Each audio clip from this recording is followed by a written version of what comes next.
All right, Adam, day 4 of CU football camp, and today was our quarterback day. We talked to Coach Danny Langsdorf and then also Brendan Lewis and JT Strauss. So this one's pretty much going to be all quarterbacks. Yeah, it's funny. We're only 4 days into camp, but I'm already starting to lose track of what day it is of the week, and it's only going to get worse as we go further into it. But yeah, it was nice. I thought Danny Langsdorf was pretty open with us, talking about the competition there. Said that, hey, we're grading everything. It goes down to 7-on-7. Every rep is getting counted out there. And Brendan Lewis said that they're aware of that. They see that every day, so they know where they stand. I tried to press Brendan Lewis on, well, how close is the competition? And he did the right thing and said, I'm going to defer to my coach. Yeah. At that point, we'd already talked to Coach Langsdorf. So it's a tight competition. We know that. I mean, it's every single day. Those two guys are going at it, and like a Drew Carter, Jordan Wolverton are kind of getting their work in, but it's not nearly what JT and Brennan are doing. And they're certainly different. Coach Langsdorf said they got different styles, not only how they play, but in their leadership ability. Yeah, and you go back a year. This was Sam Neuer and Tyler Lytle competing for this job. And no offense to either of them, Tyler Lytle landed, I think, at UMass, correct? Yep. And Sam Neuer, he somehow got second team all conference honors. We saw that he probably didn't deserve that, but he was better than all of us expected. But you got to feel better about the quarterback position right now than you did a year ago, because JT Stroud has 3 years of eligibility.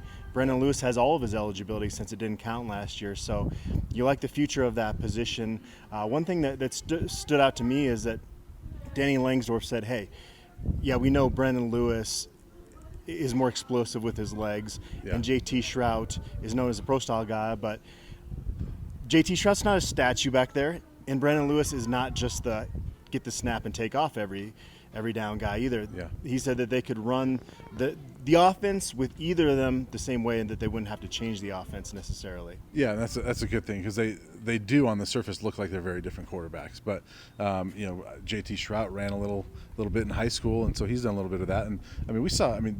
That was sort of the way like a Tyler Lytle was labeled, right? But Tyler took off sometimes, and he would make some nice plays with his feet. So JT sounds like he's a little bit like that. These two guys have the different leadership styles as well. Coach Langsdorf was talking about that Belu is not maybe as vocal as JT is. You hear JT a little bit more, but that Lewis is leading more kind of by example in the weight room and things like that. And Belu's got a little swagger to him too. Yeah. That's something that a lot of these young guys are going to want to. They can follow behind that lead. And going back to JT Stroud and his mobility, we saw that on a play with one of the scrimmages we saw in the spring. Remember where he rolled out to his left, had just enough athleticism to buy himself enough time. Beautiful throw in the end zone to Montana Lamonius Craig. I know that's just one play, but we saw it in that example that he's not going to be the guy taking off downfield, getting 30 yards, but he can move around in the pocket. Yeah, and it was really a next level type of throw, right? That was making a play with his feet. It didn't go as a running stat, but that was making a play with his feet. So yeah, both those guys, they're right there in that competition. And Belu, you mentioned the swagger. I've seen it just in the limited time that we've been around. Like I remember at Pro Day last year, right before everything shut down.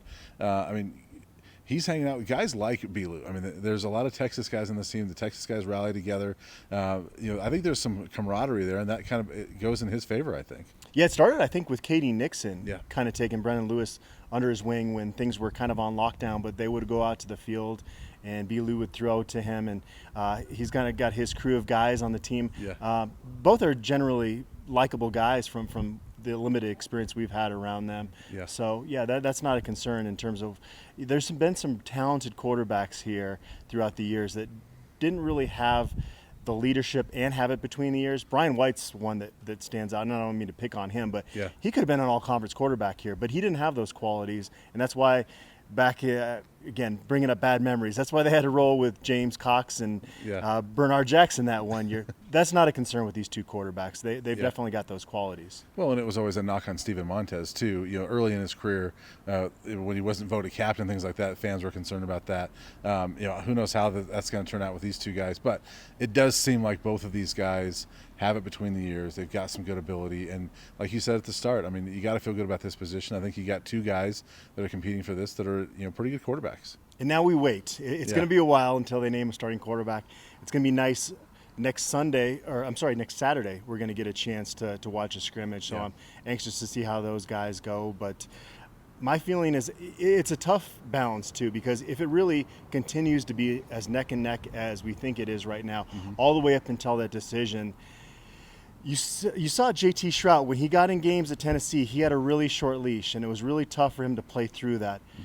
What do you do there? Because I know there's been a couple fans that I've seen on our message board that have suggested we'll rotate them in the UNC game. I don't know if that's the right approach. I think you want to name a starting quarterback and make him feel like he can go out there and make a mistake and not get pulled.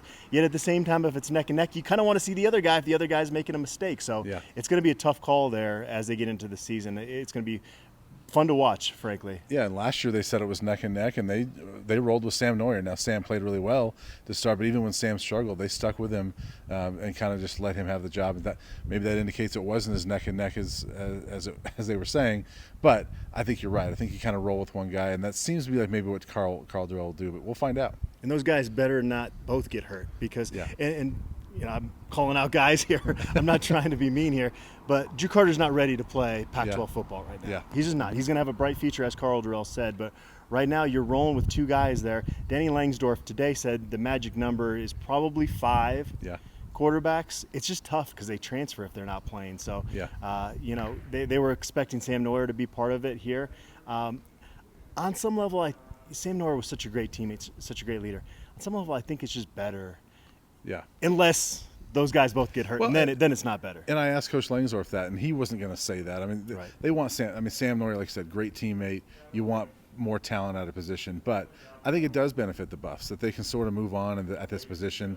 Sam at the most was going to have only this year, and I personally think it's best for the Buffs. Move on. You've got two guys now that can be here for several years. Let this be a two-man competition where you can build for the future. So I think all in all, as long as they stay healthy, it's better for everybody that Sam moves on, and you know, Sam gets closer to home, and the Buffs can kind of move on with the future of that quarterback position. Yeah, and then you try to fill that room up and try to keep guys from transferring. It's tough nowadays with the transfer portal, but yeah, you definitely want to have more than 3 scholarship quarterbacks ideally. Yes. Well, that'll wrap up the first half week of camp, and tomorrow on Monday, Adam, we'll start the first full week.